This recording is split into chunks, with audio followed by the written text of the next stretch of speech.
guys, we are going to do the rest of this worksheet together. So I want you to make sure that you have a pencil and that you are following along with this video. And then everything that I write down, I want you to also write down.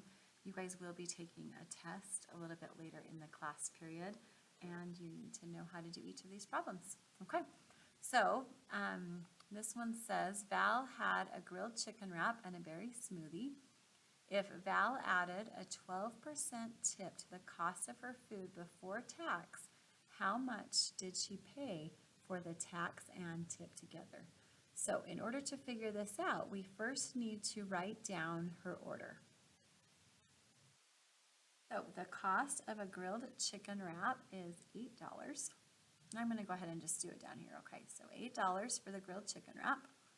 And then for the berry smoothie, it was $4. So she paid $8 for a chicken wrap, $4 for a berry smoothie. So if we do the total of that, that is going to be $12. Now, it says if Val added a 12% tip to the cost of her food before tax, how much did she pay for the tax and tip together? Okay, so let's first calculate the tip. So if the tip is 12%, the way that we're going to figure out how much she's going to pay in her tip is we're going to have to figure out what 12% of the total was. Okay, so 12% of 12. So I'm going to take the 12%, I'm going to change it to 0.12. I know the word means of, and then I'm going to times. So let's multiply those together, and that gives me a total of $1.44. Okay, so far we know she spent $12 for her food plus $1.44. So when we add that, we get $13.44. Okay. Now, the last question that we are supposed to answer is, how much did she pay for the tax and tip together? And we haven't actually calculated the tax amount yet. So let's go ahead and do that. I'm going to move this. We know that for tax, it's 4.5%. So to calculate how much she owes in tax, we're going to have to find 4.5% of the $13.44. So I change this to 0.045. I know the word of means times, and then $13.44. So let me grab my calculator. And in the calculator, that ends up being 0.6048. And we've talked about the fact that money is rounded to the hundredths. So because in the hundredths place it's a 0, and the one right after that is not 5 or bigger, then this is going to be 60 cents. So we know that our tax amount is 60 cents. So if we're finding out how much did she pay for the tax and tip together, we would do $13.44 plus 60 cents, and that gives us a grand total of $14.04.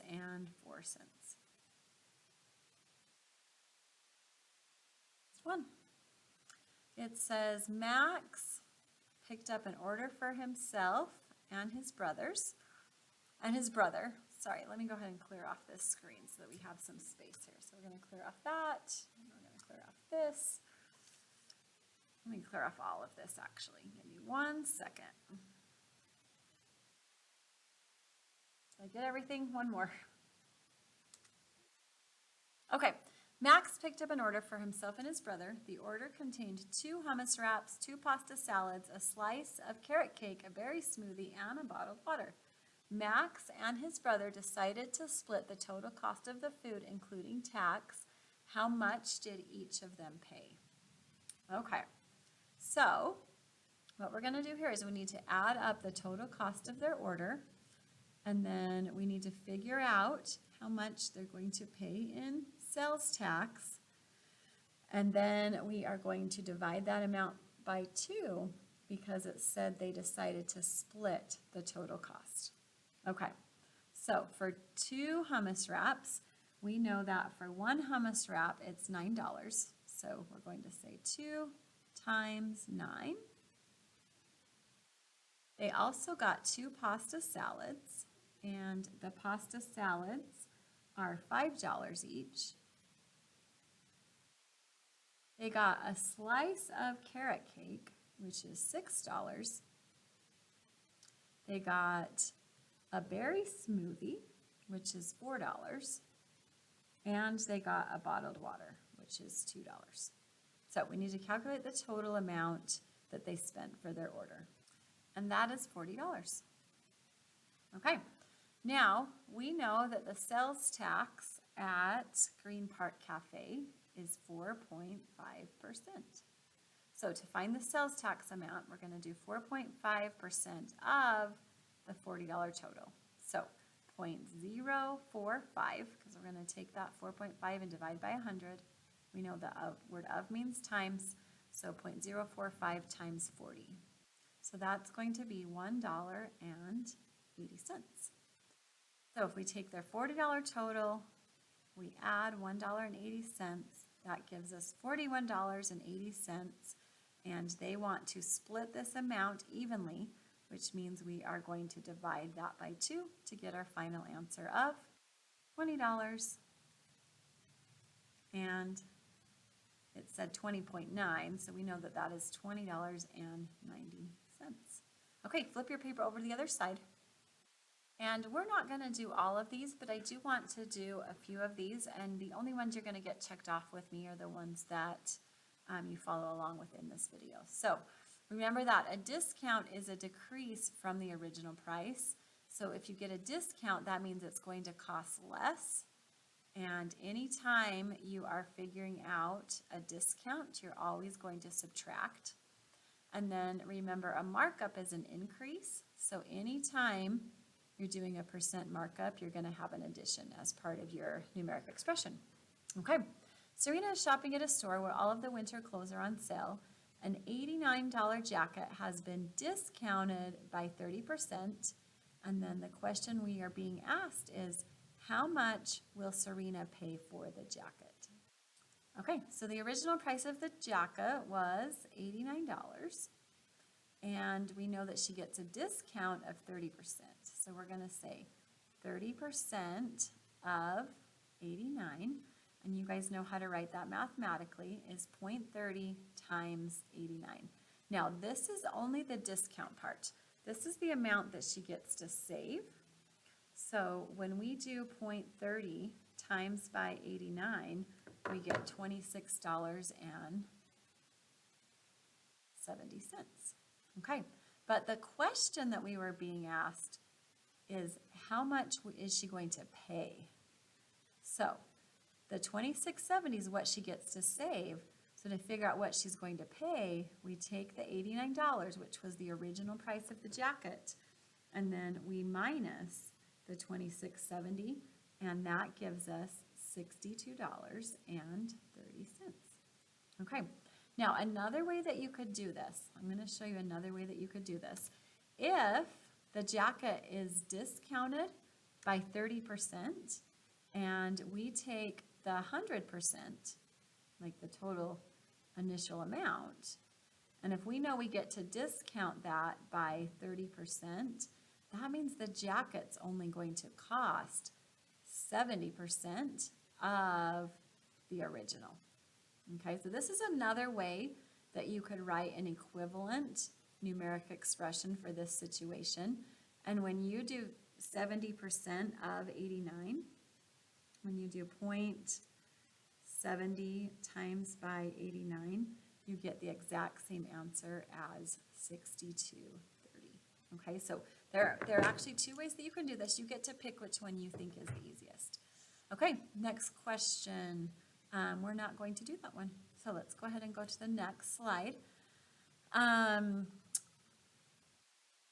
Okay, we're also not going to do this one, but we are, let's see if I want to do this one. Okay, we're just gonna do this one last question. There aren't any like this on your test, but I do want to introduce this type of question to you. It says, a local grocery store purchases snacks from a distributor and marks them up by 22% before selling them. How much does the store charge for a bag of chips it gets for $1.50? Okay, so remember, the way that stores work is they buy their products for a certain price, just like they bought these chips for $1.50, and they mark them up. So that means they're going to add an additional amount to the money that they paid for them. And it says they mark them up by 22% of that original cost. Okay, so this would be 0.22 times by $1.50. That's how much they're going to mark the chips up. And then when it says how much does the store charge, well, the store is going to charge the original $1.50 plus this markup amount. And so when we do the markup, and I do 0.22 times by $1.50, I get 33 cents. So we would take the $1.50, we would add the 33 cents, and that gives us $1.83. That's how much this store is going to charge. Okay, and then let me show you one more way to do this one. If you have a markup of 22%, basically what's happening is you're going to pay all of the original cost plus another 22%. So that would be 122% of the original cost of $1.50. And mathematically, we write this as 1.22 times by $1.50. And when you do that, you get the same thing that you got, 1.22 times by $1.50. You get $1.83. Okay, so now what I need you to do is I want you to come back and show me your paper. You're going to show me the paper that you just did. So we did a couple of questions. Let me see if I can make a show. We did a couple of questions on this side, the Green Park Cafe, and then we just did a few questions on this word problem sheet. So you're going to bring that back to me. I'm going to check it off with you, and I'm going to give you a little assessment to see how you're doing with percentages. And then when you're done with your assessment, I want you to do the ALEKS assignment that I have listed up on the board today while we wait for everyone to get done with their assessment. Okay, see you in a minute.